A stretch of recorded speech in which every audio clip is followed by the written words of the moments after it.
Elsewhere we have this parallel charging board, and underneath just some alligator clips so I can plug the charger into car battery.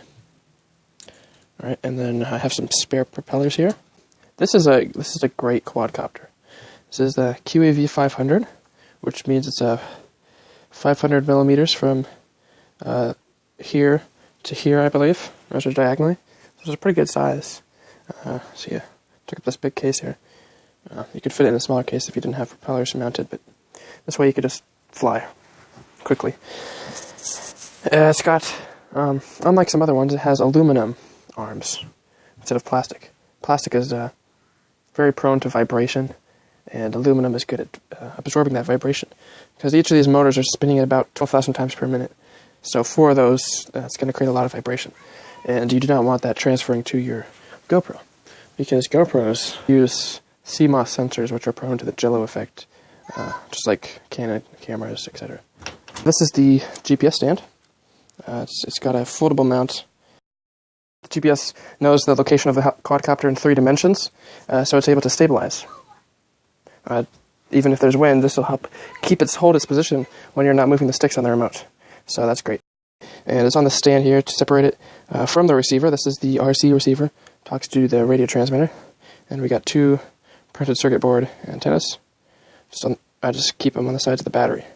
This battery is a 5,000 milliamp hour 4-cell LiPo lithium polymer battery. So it's got a lot of juice, high discharge. It'll put out a lot of power to rotate this, and this battery weighs about a pound, but it'll keep this thing up for about 14 minutes. And then you notice I have a smaller battery, and that is a 3-cell lithium polymer battery, and that battery is used to power the first-person view transmitters, cameras, etc. This is the receiver, and this is the one with it's 8 channels, and it has fail-safe built in. So what that means is if it loses connection with the remote, it will move to the fail-safe position until the flight controller, which is down here, that signal has been lost with the remote, which is a very scary thing normally in helicopters.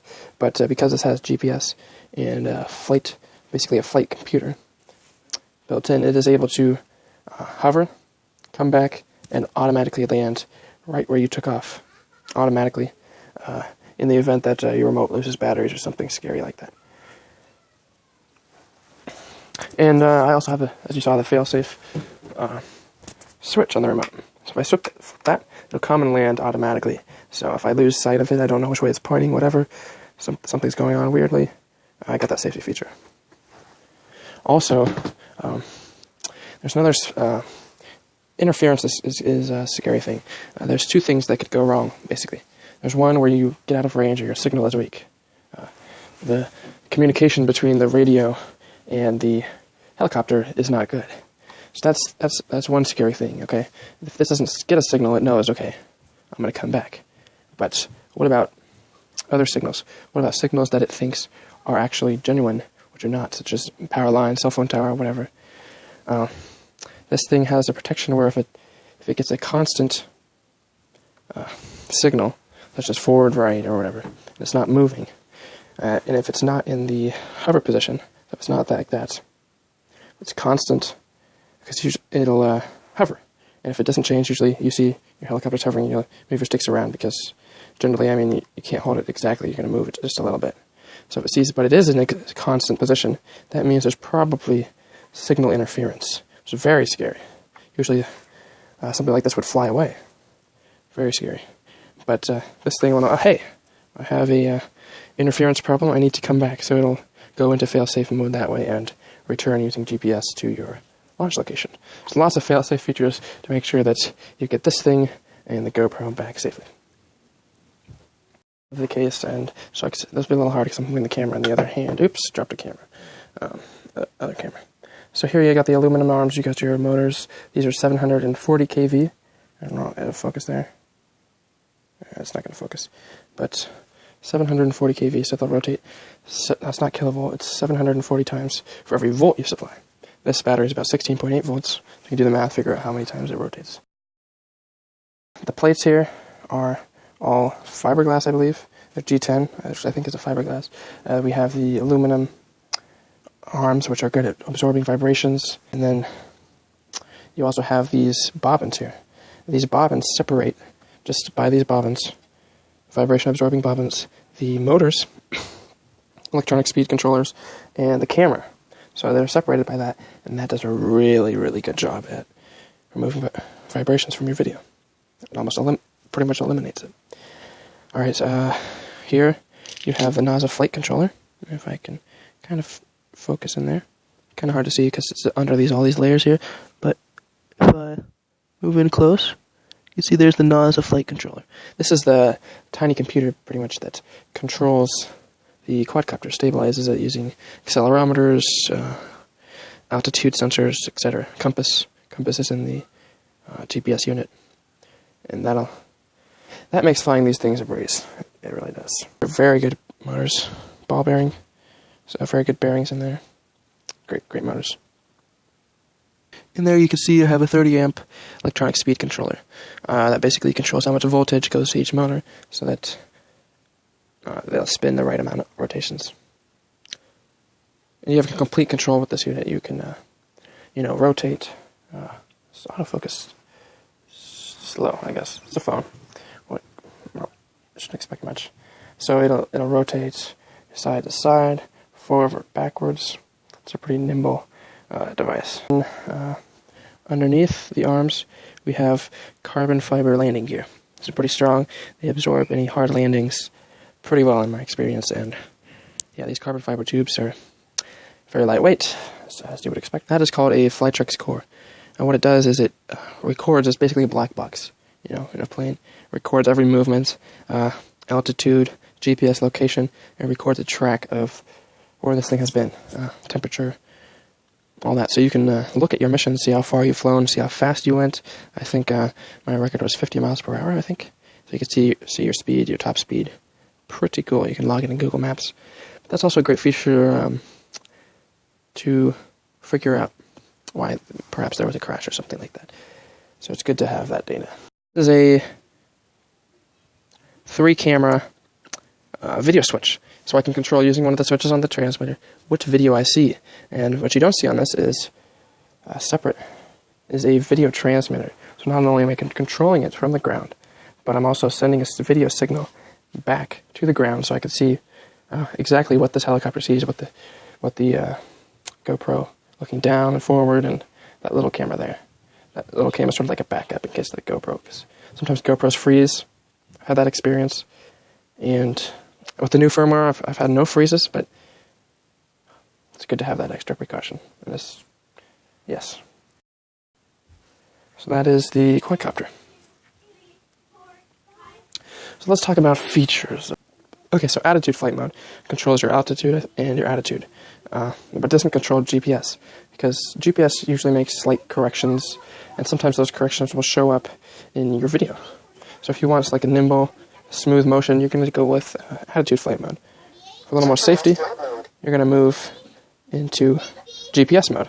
That'll hold the position whenever you let go of your sticks. So it'll just stay. No matter what the wind is, it'll stay. So that's really cool, and you can, move around. And then you have intelligent orientation control. That's a really cool feature. Let me explain that. So it's this one. What that does is, basically, another thing about quadcopters is rotation. They generally look the same from all sides, except the camera. But the camera is pretty small. And so when it's far away, when you're about 1,000 feet, whatever, away, it's hard to tell which direction you're pointing, which could be another bad thing, because you want to bring it back and you end up bringing it forward. So what intelligent orientation control does is, when it takes off, the GPS records a home location. That home location is stored inside the flight controller. So then, you've lost your orientation, just flip a switch to intelligent orientation, home lock, and no matter which way this helicopter is pointing, if it's away from you, left, towards you, whatever, no matter which way. If I tell it in home lock mode, if I tell it to come back, it'll come back no matter which way it's pointing. If that means it's sideways, all of a sudden, back is sideways. So that's Cool, so you could fly, away from you, towards you, around you. That's great. Course is the same. It just records the direction you were pointing before you did the switch. So 12 minutes. I love that. Being able to hear how many minutes of flight time I have. It's audio announcements, because you're usually looking at the sky. You're not looking at your radio. So, yeah. IOC home. IOC off. So I'll cut and show you the last little bit of the setup.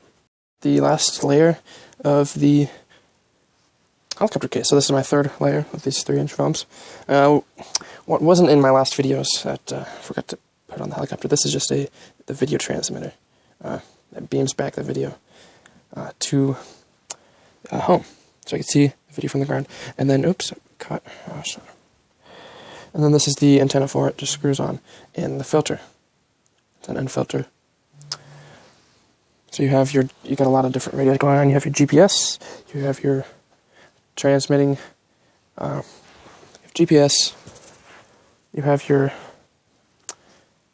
telemetry, data transmitting back home, you have your video transmitting back home, and then you have your control signal transmitting to the helicopter.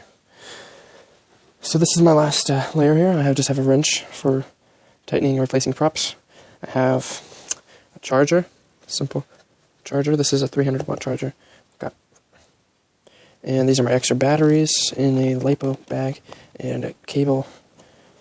And then here is my power supply. It supplies power from the wall to the charger, because these run off DC, so I don't have to plug it into a car battery all the time. Here's a sunshade for the FPV monitor, and of course your FPV monitor. So this is how I see what the helicopter sees while it's in the air. You can pilot it just by looking at this. And I got a little mount to put this on a tripod. And I run this off LiPo battery as well. I use this Manfrotto Italian fancy photographer's tripod to hold that little monitor. This is a 8-inch monitor. So that's pretty much everything that goes into the helicopter setup. What you don't see in this case are my extra parts. I have some extra arms and plates.